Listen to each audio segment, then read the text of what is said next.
there, welcome to today's video. I'm Natasha of Natasha Miller Creates and I am setting up my bullet journal for May. If you're new here, I am letting a mini brand surprise egg decide my theme for the month. For May, I got a pretty easy standard bullet journal theme, which is a mini garden. The name is escaping me now, but it's basically a terrarium. That's the word, a terrarium. It has a little cactus plant, an easy to draw little fern green thing, and my favorite part was the little snail. I thought that would be fun to incorporate a snail throughout my layouts, and of course we'll get to that in a minute. I do like sharing this part with you because it's always fun to see somebody open blind bags, and this has the double benefit and fun of revealing my monthly theme without me even knowing what my monthly theme is going to be.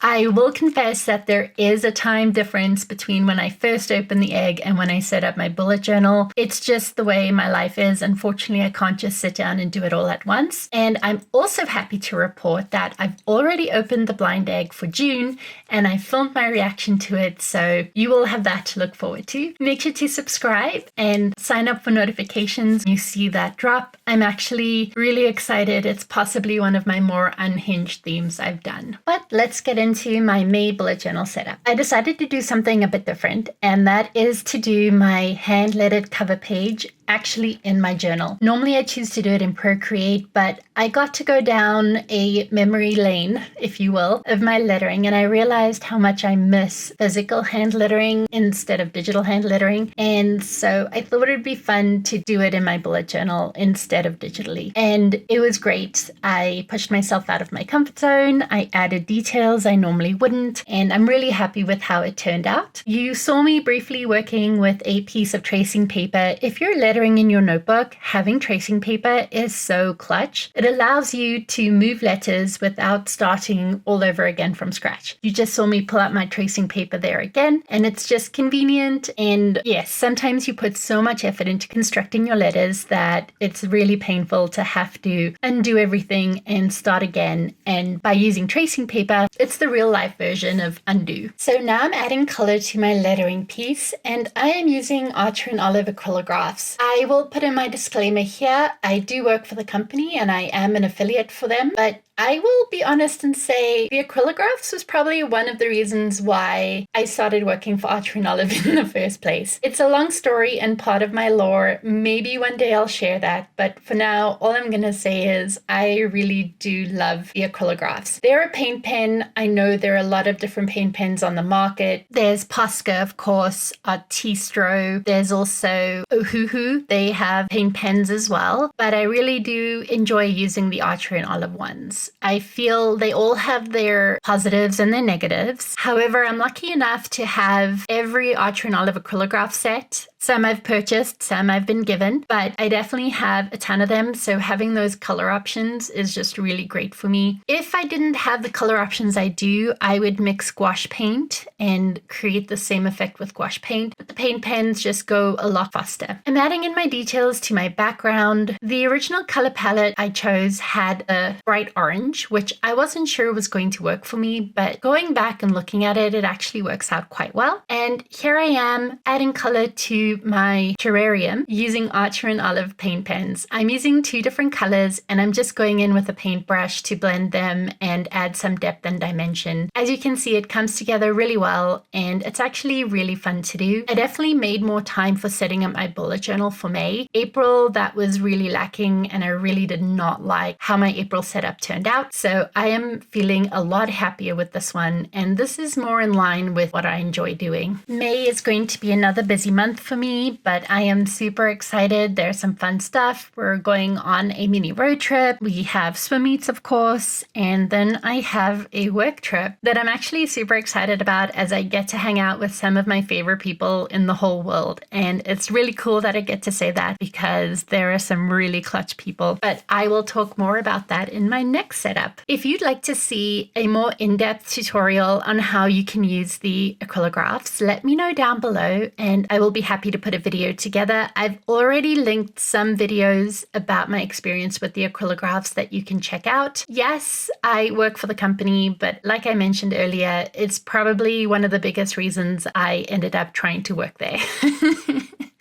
I'm adding in my tabs, which has kind of sort of become part of a weird law, which again, I can get into at a later date, but it's definitely something that I've come to rely on and need. And then also I like reinforcing them with paint pens, that way they don't bend as easily. And now I'm painting the glass dome of my terrarium. And the way I did that was using palette paper, which is possibly my most second favorite thing to use after tracing paper. And I just put some ink on the palette paper, grab some water, mix it into the wet ink, and then just lightly add the paint onto the page. And I start from the edges where it would be darker. And then as I move toward the plants, it gets a bit lighter so that it's a bit more of a watercolor effect, but I'm using the acrylographs. Moving on to my monthly calendar page, I started off by blending the month, and then I decided I didn't like that. So I do change that up in my later layouts, which you will see. And then I thought it would be fun to add little plants down along the border just to tie it into the main theme. I do want to do a quick shout out. The hoodie that I'm wearing in this video, or at least in this portion of the video,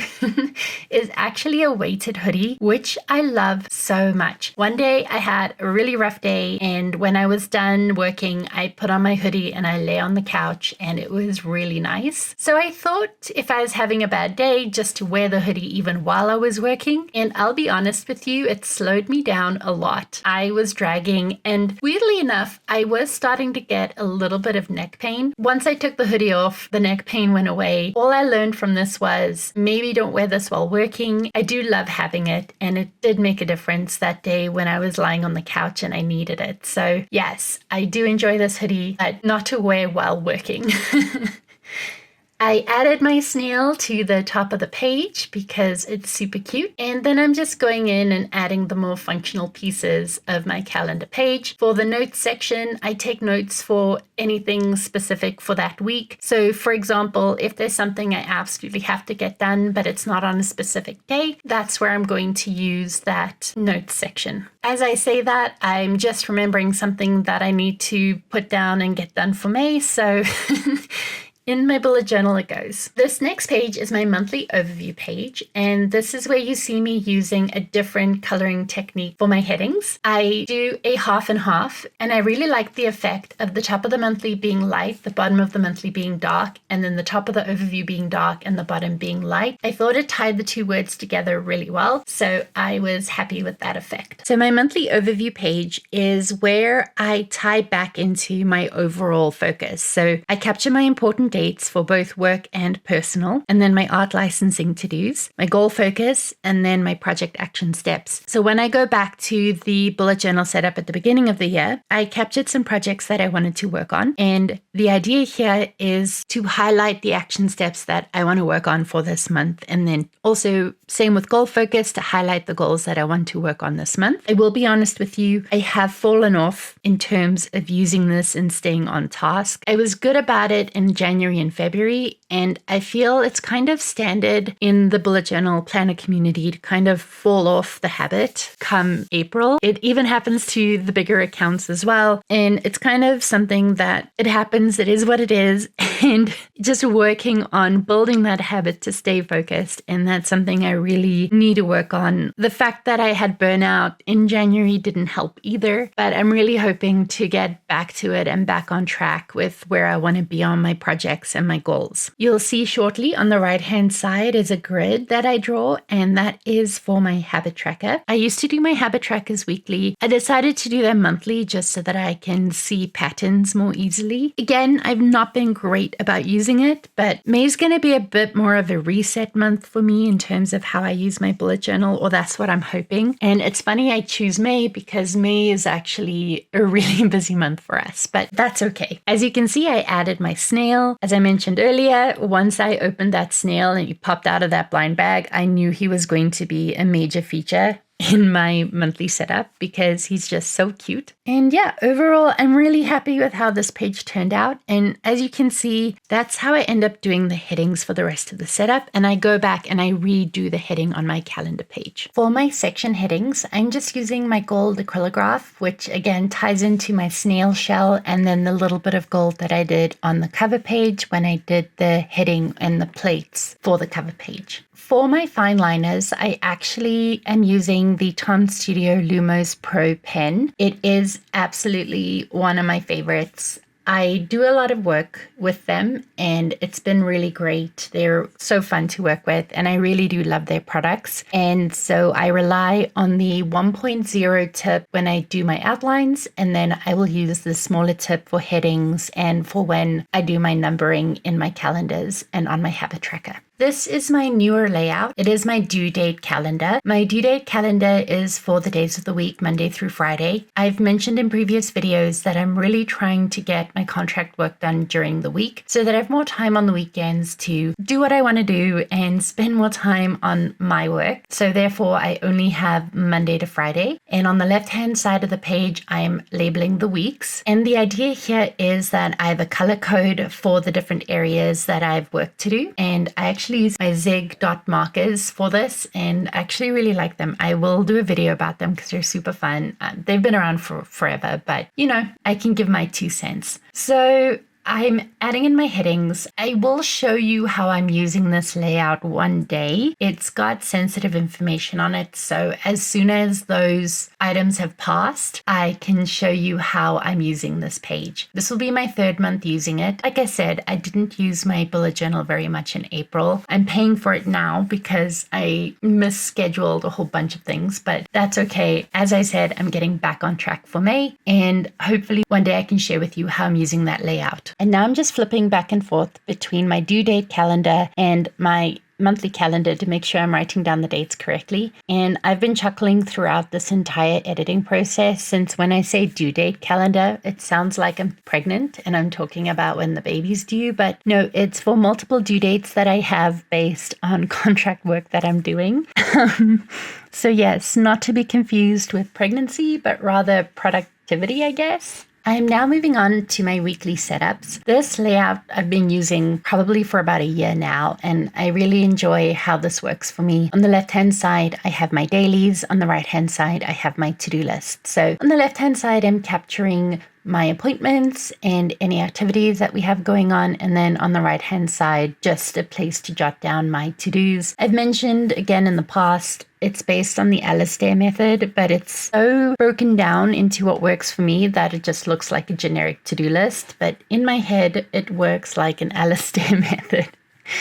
And I'm incorporating the same style in lettering that I did for the rest of the headings. I thought it would be fun to put the M behind the monthly calendar, and I really like how it turned out. I still have the color and the effect and the feel of the theme carrying over, but I still have more space to be productive. There's always a debate over creative journaling, whether it's functional or creative. And I'm coming from the standpoint where it can be both. You can be creative and functional. And the functionality really does show up in my weeklies. My weeklies tend to be pared back a little bit and only using color versus doodles and quotes and whatnot everywhere. And if you do doodles and quotes, good for you. I love it. I miss having doodles and quotes every once in a while. But for me, this is what's been working, and I've really enjoyed using this more functional layout. So since all my weeklies end up looking the same, I normally only share how I set up the 1 week, but basically it'll be 4 or 5 weeks of the same layout. So obviously I watch TV shows or movies or listen to audiobooks while I'm setting up my bullet journal. And this month I was watching a new show that was on Netflix Canada. It's a Spanish show that's been dubbed into English, and it's called The Lady's Companion, and I absolutely loved it. It was so fun. It was so cheeky, and it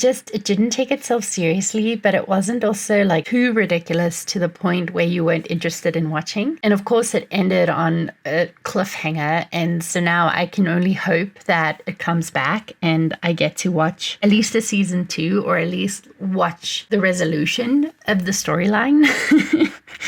But it was a really fun show. I've been rewatching Pride and Prejudice, like the BBC edition, which is 6-hour miniseries, basically. I think I heard a rumor that they're refilming it, and I am unbelievably excited. I saw a casting for it, and I wasn't 100% sold on the characters. But you know what? I wasn't sold on Anthony Bridgerton in Bridgerton either. And I was horribly wrong about that. So I'm going to hold my tongue about things I know very little about. I'm going to let their acting speak for itself. Next up is my month in review page. This is exactly what it sounds like. I take a look back at the month and I journal things that went well, my biggest accomplishment, how I'm celebrating those accomplishments, and then what my next focus is going to be. I mentioned in my previous video that I haven't been the greatest about filling out this page. And again, last month, I barely used my bullet journal. So for May is going to be my reset, and I'm going to get back into it and actually use this page. I also wanted to pivot a little bit and talk about YouTube filming and voiceover and all that stuff. And I've come to realize editing my YouTube videos that I do have a slight speech impediment. And I just wanted to let you know that if you have a speech impediment, it shouldn't stop you from doing YouTube videos if that's what you want to do. Because honestly, it's so easy to edit out. Authenticity is very important to me. So I know I'm kind of doing a disservice to that if I'm editing out any little speech impediments or any little tics that I may have. But just so you know, I think it's more common than we realize because, like I said, it is easy to edit out. So if that's what's stopping you from starting your own YouTube channel, don't let it. Try and get past that. Because again, you can edit it. It's like Photoshop, but for voiceover. I know that's probably a horrible example, especially when I'm talking about authenticity, but I just wanted to let you know that there is magic that you can use to kind of make that seem less bad than it might actually be. Back to my bullet journal. On the right-hand side of the page is where I intend to do a bit of memory keeping. I have not done that. I think I said, no, that's true. In my April bullet journal setup, I did mention that I was going to use May and June to get caught up and actually use that page more. And that is still going to remain true because it is technically still April. Normally, I've been releasing my bullet journal setup videos later and later in the month. And this time it's actually on time, kind of, sort of, but at least it's not the middle of the month. So when I say that I'm going to work on using my bullet journal for the month of May, I actually mean it because it's not yet May at the time of editing this video. I hope you enjoyed today's video. If you have any questions, please don't hesitate to reach out down below. If you want more information on the acrylographs and how you can use them, I'm happy to do a video about that. So just let me know down below. Thanks so much for your time today. And if you've made it this far, leave a "so" down in the comments below, since that is one of my favorite words to say over and over again, apparently. And that way people will wonder what happened in the video. I hope you enjoyed today's video. And for more bullet journal content, make sure to check out one of these two videos. I'll see you over there.